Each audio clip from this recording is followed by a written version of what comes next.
में स्वागत है। प्रश्नोत्तर काल हम लोग का समाप्त हुआ। जननी तुलवत्सला के चैप्टर का अब नया चैप्टर शुरू हो रहा है। सुभाषितानी।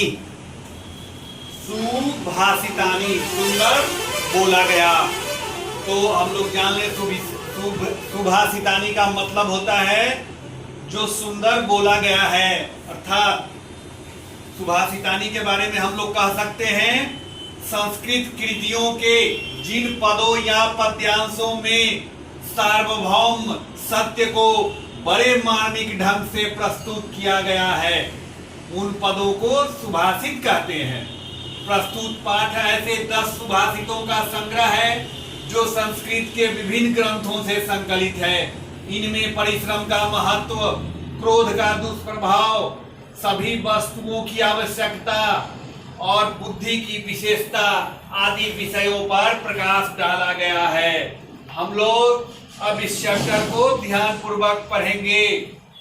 जैसे पहला श्लोक है, आलस्यम ही मनुष्याणाम शरीरस्थो महान रिपु न अस्ति उद्यम समो बंधु कृत्वा यम न सीदति। अर्थात यहाँ पर संधि विच्छेद है। न जोर अस्ति जोर उद्यम सम बंधु कृत्वा यम, यहाँ भी संधि है। न जोर औसीदति। और तो श्लोक है, आलस्यम ही मनुष्याणाम शरीरस्थ महान रिपु न अस्ति उद्यम समो बंधु कृत्वा यम न सीदति। जरा इसका हम लोग अन्वय देख लेते हैं। अन्वय, मनुष्याणाम शरीरस्थ आलस्यम, तस्य की आवृत्ति अपने मन से कर सकते हैं आप। महान रिपु, अस्थि का आवृत्ति कर सकते हैं। उद्यम समा बंधु न अस्ति यम कृत्वा सह न औसीदति। औसीदति का मतलब है कष्ट को प्राप्त करता है। अर्थात इसका मतलब हुआ मनुष्यों के शरीर में स्थित आलस्य उसका सबसे बड़ा शत्रु है, बहुत बड़ा शत्रु है। मनुष्य के शरीर में स्थित आलस्य उसका महान शत्रु है। परिश्रम के समान भाई नहीं है, परिश्रम के समान बंधु नहीं है, जिसको करके वह कष्टों को प्राप्त नहीं करता है।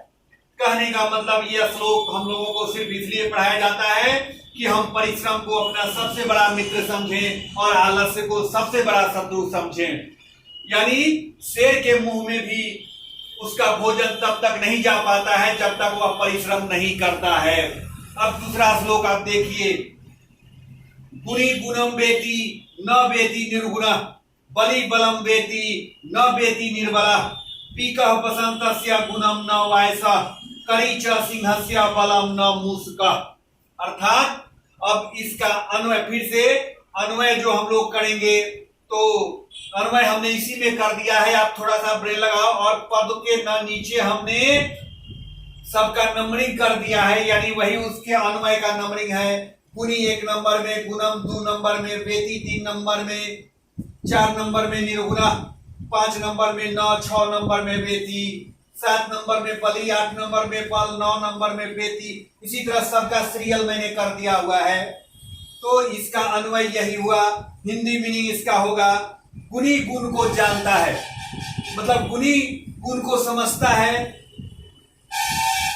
अवगुण वाला व्यक्ति, मतलब जिसके पास गुण नहीं है, वो गुण की कद्र नहीं करता, गुण को नहीं समझता है। बलवान व्यक्ति बल को जानता है, बल का कद्र करता है। कमजोर व्यक्ति बल को नहीं जानता है, वह बल की कद्र नहीं करता। कोयल बसंत के गुण को जानती है, कौवा नहीं जानता है। हाथी शेर के बल को जानता है, चूहा उसके बल को नहीं जानता। कहने का मतलब क्या है कि जो लोग गुणी और पारखी होते हैं उन्हें ही गुणों का कद्र होता है, वो गुण को समझते हैं। कहा भी जाता है हीरे की पहचान जौहरी को होती है। यही इस श्लोक का भाव है कि मूर्ख व्यक्ति विद्वानों का कद्र नहीं कर सकता, कमजोर व्यक्ति बलवानों की इज्जत नहीं कर सकता, अवगुणी व्यक्ति गुणवानों का कद्र नहीं कर सकता। बसंत का स्वागत, बसंत की पहचान कोयल को है, कौवा को कहा है।